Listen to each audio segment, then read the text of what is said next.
बयान किया जाता है कि एक आदिल बादशाह बीमार हुआ और उस बीमारी की वजह से उसके मोटापे में इजाफा हो गया और आखिरकार वो इतना मोटा हो गया कि चलने के काबिल भी ना रहा। उसके वजीर और मुशीर डॉक्टरों को उसके इलाज के लिए लाए। डॉक्टरों और तबीबों ने उसका बहुत ज्यादा इलाज किया, लेकिन उसका मोटापा वैसे का वैसा ही रहा। एक दाना शख्स की निगाह बादशाह पर पड़ी और उसने उसकी नब्ज हाथ में पकड़ी और कहा कि मैं इसका इलाज कर सकता हूँ। तमाम वजीर मुशीर खुश हुए और कहा कि बेहतर है कि अगर तुम इसका इलाज कर सकते हो तो जरूर करो।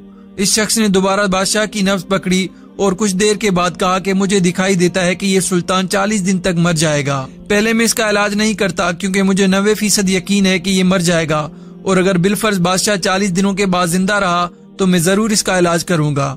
सुल्तान ने जैसे ही तबीब की यह बात सुनी तो उसके पूरे वजूद पर लर्जा तारी हो गया और मौत की खौफ की वजह से आहिस्ता आहिस्ता उसके वजन में कमी होती रही, यहाँ तक कि 40 दिन भी मुकम्मल हुए और उसका जिस्म भी आम इंसानों की तरह से हो चुका था। उस तबीब को लाया गया और उससे कहा गया कि देखो बादशाह सलामत जिंदा है और तुमने ये गलत पेशन गोई क्यों की थी।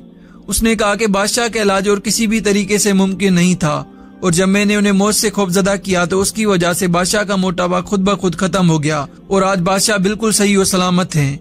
जैसे ही बादशाह ने उस दाना शख्स की बात सुनी तो उसे बहुत सा इनाम देकर रुखसत कर दिया।